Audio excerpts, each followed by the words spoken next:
பிஸ்மில்லாஹிர் ரஹ்மானிர் ரஹீம். அன்பின் ஷவர்களே, எமது முஸ்லிம் சமூகமானது காலத்துக்கு காலம் அவர்கள் பல்வேறு நிலைமைகளிலே இருந்து, அதாவது பெருநாள் காலங்களிலே எப்போது கட்சி பெருநாள் நோன்பு பெருநாளை கொண்டாடுவது, அதே போன்று அரபா தினத்திலே எந்த நாளிலே நாங்கள் அரபா நோன்பு பிடிப்பது என்ற பல்வேறு வகைக்கான பிரச்சனைகளை காலத்துக்கு காலம் நாங்கள் அதை அனுபவித்து கொண்டிருக்கின்றோம்.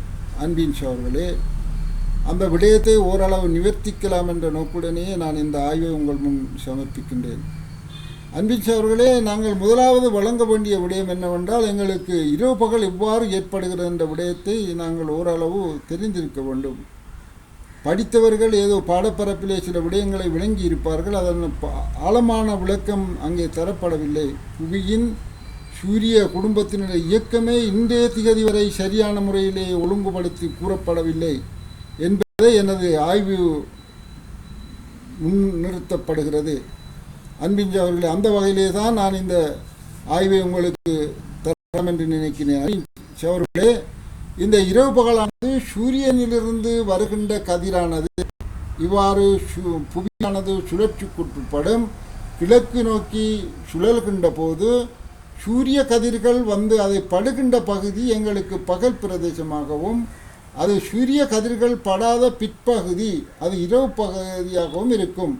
அந்த பகல் காலங்களிலே தான் நாங்கள் உலக தேவைகளை நிறைவேற்றி கொண்டிருக்கிறோம். அந்த மறுபகுதி இரவு பகுதியாக சுழண்டு வருகின்ற போதுதான் எங்களுக்கு தூக்கத்திலே நாங்கள் ஆழ்ந்து விடுகிறோம். இவ்வாறு சூரியனை நோக்கி கிழக்கு பக்கம் நோக்கி சுழல்கின்ற போது எங்களுக்கு இரவு பகல் உண்டாகிறது. அதை இந்த படத்திலே பாருங்கள். அன்பின் சகோதரர்களே, இந்த படத்திலே சூரிய கதிர்கள் சூரியனிலிருந்து வெளிப்பட்டு எல்லா பகுதிகளிலும், இருண்ட பகுதிகள் அனைத்து பகுதிகளிலும் சூரிய கதிர்கள் சென்று கொண்டிருக்கும். அந்த சூரிய கதிரானது எங்களது புவியை நோக்கி வருகின்ற போது புவியிலே பட்டு தெரிக்கக்கூடிய பகுதி, இந்த பகுதியை பாருங்கள். இது தான் எங்களுக்கு நாங்கள் வாழ்கின்ற புவியானது. சூரிய கதிர்கள் இவ்வாறு வருகின்றன. வந்து இந்த பகுதி பகலாகவும் மறுபகுதியானது இரவாகவும் காட்சி அளிக்கிறது. ஆகவே இங்கே பாருங்கள், அரை பகுதியானது சூரியனை கதிர்கள் அனுப்பக்கூடிய பகல் பிரதேசமாக தெரிகிறது. இன்னும் அரை பகுதியானது இரவு பகலாக தெரிகிறது. அதே தான் இந்த படத்திலே நாங்கள் பார்க்கின்றோம். இங்கே இந்த எமது உலகமானது கிழக்கு பக்கமாக சுழல்கின்ற போது சூரியனின் படுகின்ற பகுதி பகலாக இருக்கும். அந்த பகுதியை இங்கே கவனிப்பீர்களானால் இதுதான் சவுதி அரேபியா. இந்த சவுதி அரேபியாவிலே நாங்கள் அரபா தினம் அன்று நாங்கள் அங்கே காலையிலே நாங்கள் போய் தங்கியிருப்போம். அங்கே காலையிலே போய் இறங்குவோம். அந்த காலையிலே இறங்கிய அந்த நேரத்திலே நாங்கள் அரபா தினத்தை கொண்டாடுகின்ற போது இந்த பகுதியெல்லாம் பகலாக தெரியும். அடுத்த பகுதியானது இரவாக தெரியும்.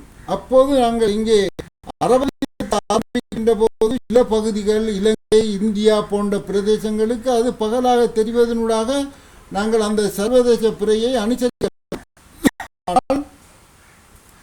அந்த பிறை இங்கே உள்ள வட அமெரிக்கா, தென் அமெரிக்கா போன்ற நாடுகளிலே அது சாத்தியப்படாது.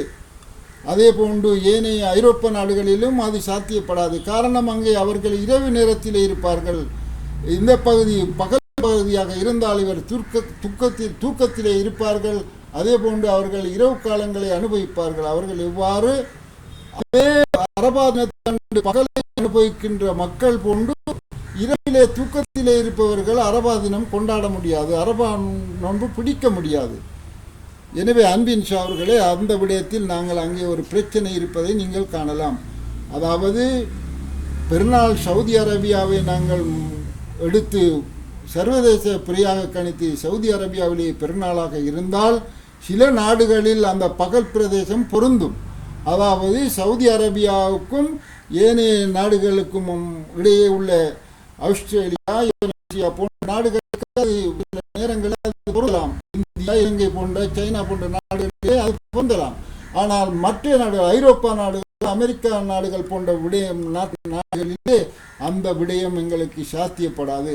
காரணம், இவர்கள் பகலாக இருக்கின்றார்கள், இவர்கள் தூங்குகின்றார்கள். பகலாக இருக்கின்ற போதுதான் நோன்பு நோக்க முடியுமே ஒழிய இரவு காலங்களிலே நோன்பு நோக்க முடியாது. ஆகவே அங்கே சர்வதேச பிறை எடுப்பதன் ஊடாக எங்களுக்கு பல பிரச்சனைகள் ஏற்படுவதை காணலாம். இது ஒன்று.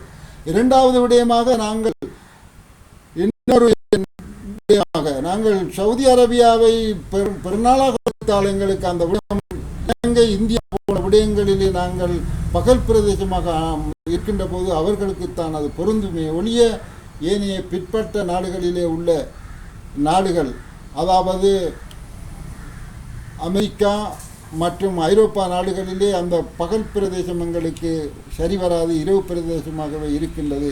எனவே தான் சில கதிசுகளின் அடிப்படையிலே அந்தந்த நாடுகளிலே பிறை காணப்பட்டு அந்தந்த நாடுகளிலே பெருநாளையோ அரபாத் தினத்தையோ நாங்கள் அமல்படுத்த வேண்டும் என்ற விடயத்தை இந்த ஆய்விலே நாங்கள் ஓரளவு விளங்கிக் கொள்ளலாம்.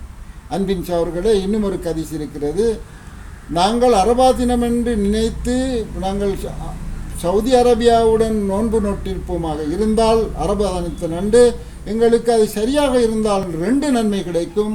அதிலே நாங்கள் மற்ற சர்வதேச புரை இல்லாமல் மற்ற நோக்கம் கொண்டு நாங்கள் ஏனையவர்கள் கூறுகின்ற கொண்டு செய்தால் அங்கே தவறுதலாக இருந்தாலும் ஒரு நன்மை கிடைக்கும் என்ற கதிசும் இருக்கின்றது. எனவே நாங்கள் அது விடயமாக பெரிதாக எமது சமூகத்திலே பிளவுகளை ஏற்படுத்தாமல் புரிந்துணர்வு, விட்டு கொடுப்பு, சமாதானம், ஒற்றுமை, நீதி என்ற தன்மையை ஒழுங்கு கருத்தில் கொண்டு நாங்கள் இந்த விடயங்களை நாங்கள் அமுல்படுத்த வேண்டும். இன்னும் நீங்கள் விரிவாக விளங்க வேண்டுமாக இருந்தால் இன்ஷா அல்லாஹ் என்னை தொடர்பு கொள்ளுங்கள். உபகரண பயன்பாடு மற்றும் கணித்தல் மற்றும் அந்த அவதானம் போன்ற விடயங்களினூடாக உங்களுக்கு நான் தெளிவான விளக்கம் தர இருக்கின்றேன். இன்ஷா அல்லாஹ் இந்த விடயங்களை நாங்கள் தெளிவாக விளங்கி எங்களுடைய முதலாவது அவர்களே நாங்கள் இந்த விடயத்தை அதன் ஒழுங்கமைப்பு, சூரிய குடும்பம் எவ்வாறு இயங்குகிறது, அதிலே உள்ள சூரியனானது எவ்வாறு இயங்குகிறது, புவியானது எவ்வாறு இயங்குகிறது, சந்திரனுடைய எவ்வாறு இயங்குகிறது என்ற விடயங்கள் எல்லாம் அங்கே ஆழமாக யோசிக்க வேண்டிய ஒரு தேவை இருக்கிறது. வெறுமனே நாங்கள் இன்னொருவருடைய கருத்தை வைத்துக்கொண்டு நாங்கள் பிளவுகளையும் கருத்து முறைப்பாடுகளையும் சமூகத்திலே குழப்பங்களை நாங்கள் எதிர்வரும் காலங்களிலே அதற்கு உலமாக்களின் பத்வாக்களின் அடிப்படையிலே நாங்கள் சிறந்த முறையிலே அமுல்படுத்தி நடக்க வேண்டும். நான் ஒரு பெருநாளை அனுபவித்திருந்தேன். எங்கள் வீட்டிலே பெருநாள் கொண்டாடவில்லை. ஆனால் எங்களுடைய தாய் தகப்பன் இருக்கின்ற பிரதேசம் கொண்டு சற்று தொலைவில் தான் இருந்தது.